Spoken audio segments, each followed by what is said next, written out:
दोस्तों, राजनीति में कई बार ऐसे गठबंधन बनते हैं जिनकी किसी ने कल्पना नहीं की होती, और जब ऐसे दो चेहरे एक साथ खड़े हो जाते हैं तो सत्ता के सबसे मजबूत किले भी बेचैन होने लगते हैं। अब कुछ वैसा ही होता दिख रहा है। एक तरफ सोनम वांगचुक है, वही वांगचुक जिनकी आवाज लद्दाख से उठकर पूरे देश में सुनी जाती है, जिनकी बात को लाखों युवा गंभीरता से लेते हैं, और दूसरी तरफ अभिजीत दीपके हैं, जिन्होंने कॉकरोच जनता पार्टी के नाम से शुरू हुए एक डिजिटल अभियान को युवाओं के गुस्से और नाराजगी का बड़ा मंच बना दिया। अब सवाल यह है कि जब वांगचुक जैसे चर्चित सामाजिक कार्यकर्ता और अभिजीत दीपके जैसे युवा चेहरा एक मंच पर दिखाई देंगे तो क्या ये सिर्फ एक प्रदर्शन होगा, या फिर देश भर में शिक्षा व्यवस्था को लेकर जमा असंतोष का ऐसा विस्फोट जिसकी गूंज सीधे सत्ता के दरवाजों तक पहुंचेगी। सबसे दिलचस्प बात यह है कि एनएसए के तहत हिरासत से रिहा होने के बाद सोनम वांगचुक पहली बार मोदी सरकार के खिलाफ किसी आंदोलन में शामिल होने जा रहे हैं, वो भी ऐसे समय में जब नीट पेपर लीक, यूसीईटी की अव्यवस्थाएं, सीबीएसई से जुड़े विवाद लगातार सुर्खियों में है। नमस्कार दोस्तों, मैं हूं परवीन सानी। सोनम वांगचुक ने अपने वीडियो संदेश में साफ शब्दों में कहा है कि उन्होंने पहले कॉकरोच जनता पार्टी को लेकर सवाल उठाए थे। उन्होंने खुद इस आंदोलन की नीयत और उद्देश्य पर संदेह जताया था। उनके अनुसार उन्होंने सार्वजनिक रूप से कहा था कि अगर यह आंदोलन वास्तव में भारतीय युवाओं की आवाज है तो इसके पीछे मौजूद लोग उसे साबित करें। इसके बाद कॉकरोच जनता पार्टी के संस्थापक अभिजीत ने उनसे संपर्क किया। वांगचुक का दावा है कि दीपके ने आंदोलन से जुड़ा डेटा, दस्तावेज और पूरी जानकारी उनके साथ साझा की। लंबी बातचीत के बाद उन्हें विश्वास हो गया कि यह आंदोलन युवाओं के मुद्दों को उठाने का प्रयास कर रहा है। यहीं से कहानी में बड़ा मोड़ आया, क्योंकि अब तक जो आंदोलन मुख्य रूप से इंस्टाग्राम, यूट्यूब और सोशल मीडिया पर सक्रिय था, उसे पहली बार ऐसे व्यक्ति का समर्थन मिला जिसकी अपनी अलग विश्वसनीयता और जन स्वीकृति है। ऐसे में आप लोगों के जहन में इस सवाल होगा कि क्यों महत्वपूर्ण है सोनम वांगचुक का समर्थन। इस सवाल का जवाब समझना जरूरी है। सोनम वांगचुक कोई पारंपरिक राजनेता नहीं है, वो किसी राजनीतिक दल के पदाधिकारी नहीं है। उन्होंने अपनी पहचान शिक्षा, नवाचार, पर्यावरण संरक्षण और सामाजिक आंदोलनों के जरिए बनाई है। जब कोई राजनीतिक दल सरकार पर हमला करता है तो लोग उसे राजनीतिक लड़ाई मानते हैं, लेकिन जब शिक्षा क्षेत्र में दशकों तक काम करने वाला कोई सामाजिक कार्यकर्ता शिक्षा व्यवस्था को लेकर सवाल उठाता है तो उसकी बात का असर अलग होता है। वांगचुक ने अपने वीडियो में कहा कि उन्होंने इंजीनियरिंग पूरी करने के बाद करीब 4 दशक शिक्षा के क्षेत्र में काम किया, इसलिए जब वो कहते हैं कि व्यवस्था में गंभीर सुधार की जरूरत है तो उनके समर्थक इसे सिर्फ राजनीतिक बयान नहीं मानते। यही कारण है कि उनका समर्थन कॉकरोच जनता पार्टी के लिए एक बड़ा मनोवैज्ञानिक और नैतिक बल माना जा रहा है। दोस्तों, पिछले पोस्ट में मैंने आप लोगों से कहा था कॉकरोचों से कि आप साबित करें, कन्विंस करें कि ये जो कॉकरोच जनता पार्टी है वो भारतीय युवाओं की एक अभिव्यक्ति है, ना कि विदेशी ताकतों की साजिश।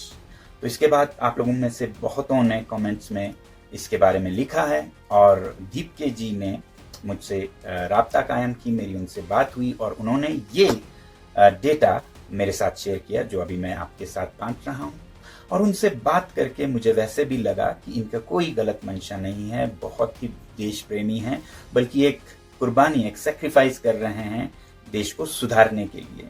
और आपने ये भी देखा होगा कि 6 तारीख को शनिवार को वो दिल्ली में लोगों को बुला रहे हैं ताकि हम शिक्षा मंत्री के इस्तीफे के बारे में मांग करें।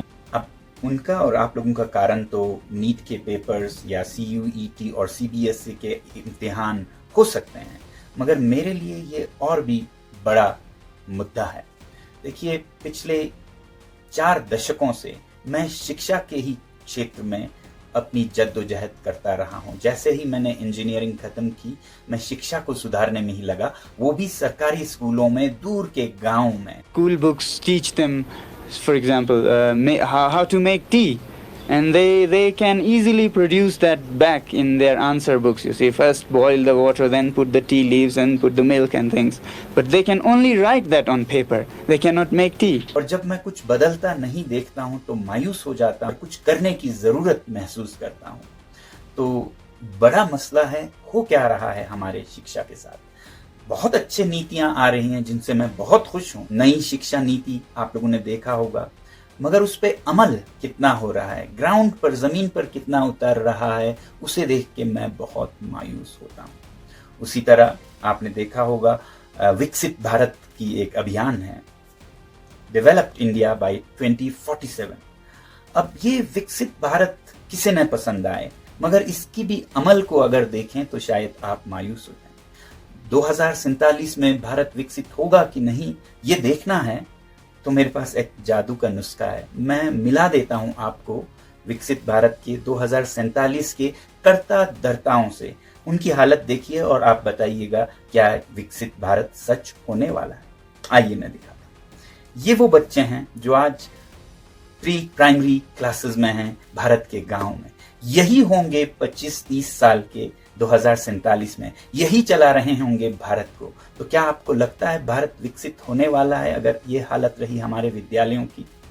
इसलिए मैं कहता हूं कि मंशा बहुत अच्छी है। मंशा के लिए मैं सरकार को 10 में से 10 दूंगा, मगर फिर अमल या हरकत उस पर कितनी होती हो वो फैसला करेगा कि बरकत कितना होता हो, क्योंकि हरकत में ही बरकत है, सिर्फ तमन्नाओं से नहीं बनता है एक देश।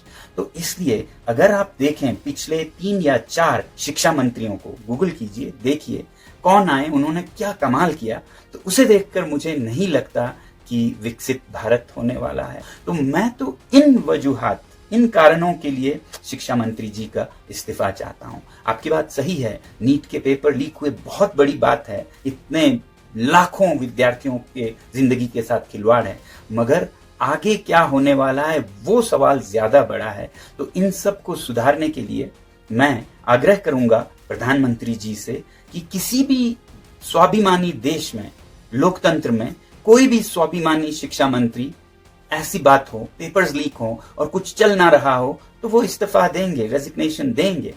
तो मुझे उम्मीद है कि ये अगले कुछ दिनों में होगा, या फिर बदल या फिर इस्तीफा। और अगर ऐसा नहीं होता है 5 जून तक भी, तो मजबूर होकर 6 जून को मैं भी आप लोगों से जुड़ूंगा ये आग्रह करने के लिए दिल्ली में। तो मैं तो आ रहा हूं दिल्ली आप लोगों से जुड़ने के लिए, दीप जी से जुड़ने के लिए।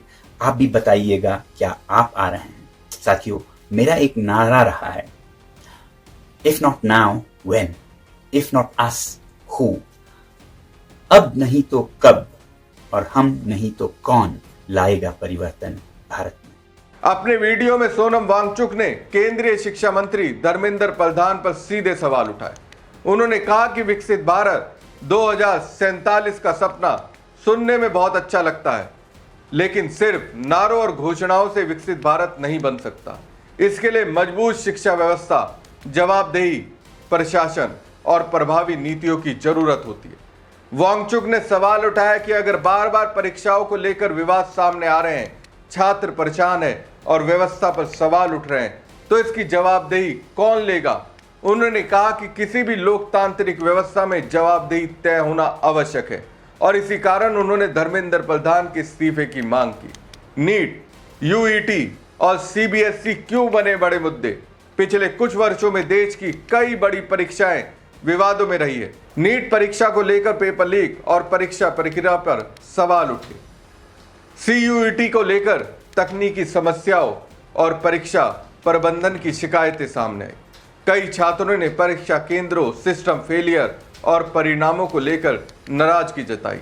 हाल ही में सीबीएसई की प्रक्रियाओं और डिजिटल प्लेटफॉर्म से जुड़ी शिकायतों ने भी छात्रों और अभिभावकों के बीच चिंता पैदा की। इन्हीं घटनाओं का आधार बनाकर कॉकरोच जनता पार्टी लगातार सरकार को घेरने की कोशिश कर रही है। अब जब सोनम वांगचुक भी इस मुद्दे को उठाने लगे हैं, तो आंदोलन को अतिरिक्त वैधता मिलने की चर्चा शुरू हो गई है। दोस्तों, बीजेपी के सामने सबसे बड़ी चुनौती विपक्ष नहीं बल्कि युवाओं की धारणा हो सकती है। पिछले कुछ वर्षों में रोजगार भर्ती परीक्षाओं, पेपर लीक और शिक्षा व्यवस्था जैसे मुद्दे युवाओं के बीच लगातार चर्चा में रहे। अगर किसी आंदोलन को यह धारणा बनाने में सफलता मिलती है कि वो छात्रों और युवाओं की वास्तविकता समस्याओं की आवाज बन गया है, तो उसका राजनीतिक असर चुनावी राजनीति से कहीं ज्यादा व्यापक हो सकता है। यही कारण है कि कुछ राजनीतिक विश्लेषक इस पूरे घटनाक्रम को सिर्फ एक प्रदर्शन नहीं, बल्कि युवाओं के असंतोष को संगठित करने की कोशिश के रूप में देख रहे हैं। दोस्तों, कॉकरोच जनता पार्टी के संस्थापक अभिजीत ने घोषणा की है कि वो 6 जून को भारत लौटेंगे और दिल्ली में शांतिपूर्ण प्रदर्शन करेंगे। उनका मुख्य एजेंडा शिक्षा मंत्री धर्मेंद्र प्रधान के इस्तीफे की मांग बताई जा रही है। अब इस प्रदर्शन की अहमियत इसलिए बढ़ गई है क्योंकि सोनम वांगचुक ने भी इसमें शामिल होने की घोषणा कर दी है। राजनीतिक पर्यवेक्षकों की नजर इस बात पर भी होगी कि इस प्रदर्शन में कितने लोग शामिल होते हैं, किन मुद्दों को प्रमुखता से उठाया जाता है और सरकार की तरफ से इसका क्या जवाब आता है। दोस्तों, राजनीति में कई बार एक आंदोलन की ताकत उसकी भीड़ नहीं, बल्कि उसके साथ खड़े होने वाले चेहरों से तय होती है। आज कॉकरोच जनता पार्टी के साथ सबसे बड़ा बदलाव यही हुआ है। अब ये सिर्फ अभिजीत दीपके का अभियान नहीं रह गया, अब इसके साथ सोनम वांगचुक जैसे चर्चित और प्रभावशाली सामाजिक चेहरे भी जुड़ गया है। यही वजह है कि 6 जून का प्रदर्शन अब सिर्फ एक तारीख नहीं, बल्कि एक राजनीतिक परीक्षा बनता जा रहा है। परीक्षा सरकार की भी होगी, शिक्षा व्यवस्था की भी होगी और उन लोगों की भी होगी जो दावा करते हैं कि वो युवाओं की आवाज बनकर उभरे। अब देखना यह है कि क्या यह आंदोलन दिल्ली की सड़कों तक पहुंचकर खत्म हो जाएगा या फिर यहीं से ऐसी नई बहस शुरू होगी जो आने वाले महीनों में सरकार और बीजेपी दोनों के लिए लगातार मुश्किलें खड़ी करती रहेगी। फिलहाल इतना तय है कि 6 जून पर देश भर के छात्रों, युवाओं और राजनीतिक विश्लेषकों की नजरें टिकी हुई हैं। क्या ये सिर्फ विरोध प्रदर्शन होगा या किसी बड़े राजनीतिक अध्याय की शुरुआत? इसका जवाब अब ज्यादा दूर नहीं है। हमारी खबर आपको कैसे लगी कमेंट बॉक्स में कमेंट करके जरूर बताएं। साथ ही पेज को ज्यादा से ज्यादा लाइक और शेयर कीजिए। धन्यवाद।